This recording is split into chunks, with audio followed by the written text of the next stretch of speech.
नमस्कार आप सभी को। जैसे कि आपको पता है पिछले सेशन में हमने बात करी थी सेल के छोटे-छोटे पार्ट्स की। अब उन्हीं पार्ट्स में से एक पार्ट्स की आज डिस्कस करते हैं। स्टार्टिंग करते हैं न्यूक्लियस से। न्यूक्लियस जिसको हिंदी में कहा जाता है बेटा केंद्रक। न्यूक्लियस को कंट्रोलर कहा जाता है। कंट्रोलर ऑफ सेल यानी कि कोशिका के ब्रेन के रूप में काम करता है। कोशिका के सारे संतुलन को बनाए रखता है। संतुलन को बनाए रखता है। जो आपका सेल के अंदर न्यूक्लियस पाया जाता है उसके अंदर प्रोटीन और प्रोटीन के साथ साथ डीएनए, आरएनए और सारी चीजें भी पाई जाती हैं। डीएनए, आरएनए, क्रोमोसोम,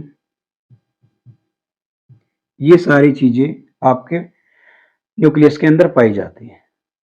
न्यूक्लियस जो है एक सेंटर है, केंद्रक है किसी भी सेल का। सेल को संतुलन बनाए रखने में, सेल को हेल्प करने में, सेल को हर काम करवाने के लिए उसके कंट्रोलर के रूप में काम करता है। क्रोमोसोम इसके अंदर पाए जाते हैं जो कि बहुत ही ज्यादा इंपॉर्टेंट एक चीज होती है। क्रोमोसोम के बिना तो जीवन ही संभव नहीं है। ये सारा का सारा जीवन जो है आपका क्रोमोसोम के सहारे चला हुआ है। डीएनए और आरएनए डीऑक्सी न्यूक्लिक एसिड और ribose nucleic acid, deoxy nucleic acid और राइबोज न्यूक्लिक एसिड, ये दो प्रकार के एसिड इसके अंदर पाए जाते हैं और साथ में क्रोमोसोम पाया जाता है।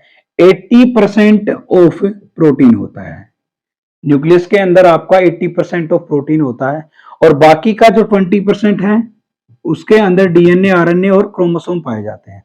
पिछली क्लास में हमने पढ़ा था न्यूक्लियस जो है उसके अंदर पाया जाता है न्यूक्लियोप्लाज्म, यानी कि केंद्रक का जो फ्लूइड होता है, केंद्रक का जो द्रव होता है, न्यूक्लियोप्लाज्म। अब न्यूक्लियस जो है ये कह रहा है कि भाई मेरे को चाहिए एक अलग से प्रोविजंस। अब न्यूक्लियस को अलग से प्रोविजंस कैसे देंगे हम? इसके अंदर हमने जो पूरी सेल के अंदर पिछले डायग्राम में हमने देखा था, पूरी सेल के अंदर जो जो फ्लूइड भरा हुआ था उसको हमने नाम दिया था साइटोप्लाज्म। जबकि जो न्यूक्लियस के अंदर जो भरा हुआ था, न्यूक्लियस के अंदर जो साइटोप्लाज्म है, सॉरी साइटोप्लाज्म जो है पूरी सेल के अंदर, और न्यूक्लियस के अंदर क्या पाया गया था? न्यूक्लियोप्लाज्म।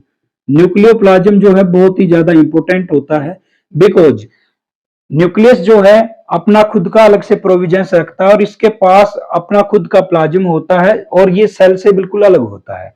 जैसे कि आपने पता है न्यूक्लियस के बिना कोई भी सेल सरवाइव नहीं कर पाती है।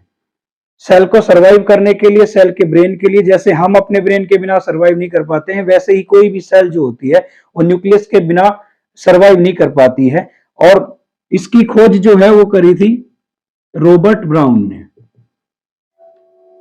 न्यूक्लियस की खोज रॉबर्ट ब्राउन के द्वारा की गई थी।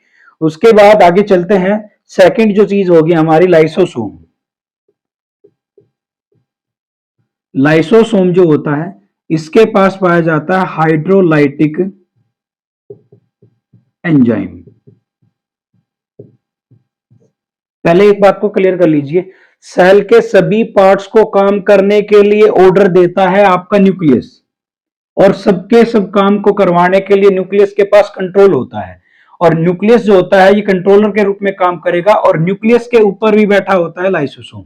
अगर कोई भी सेल का पार्ट अच्छे तरीके से काम नहीं कर रहा है तो उसके ऊपर हाइड्रोलाइटिक एंजाइम का जो है अटैक कर देता है लाइसोसोम। इसलिए लाइसोसोम को हम कहते हैं एटम बम,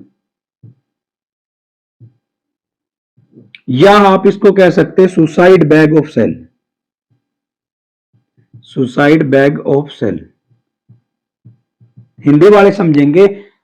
लाइसोसोम को आप आत्महत्या की थैली कहते हैं, कोशिका की आत्महत्या की थैली कहते हैं लाइसोसोम को। जबकि लाइसोसोम के पास क्या पाया जाता है? हाइड्रोलाइटिक एंजाइम पाया जाता है। आज के सेशन में हमने दो चीजों को पढ़ा है, न्यूक्लियस और लाइसोसोम को। अगर आपको चैनल सब्सक्राइब करना है जिसके वजह से आप आगे इन फ्यूचर में बहुत अच्छी चीजों को पढ़ पाओगे। और जो भी एग्जाम, जिस भी एग्जाम की आप तैयारी कर रहे हो, बहुत अच्छे तरीके से प्रिपेयर किया जाएगा। हर आपको कंटेंट, जो भी कंटेंट मिलेगा, वो सारा का सारा कंटेंट जो होगा वो एग्जाम ओरिएंटेड होगा। आपके एग्जाम में एज इट इज जैसे के ऐसे आपको क्वेश्चन देखने को मिलेंगे। Thank you.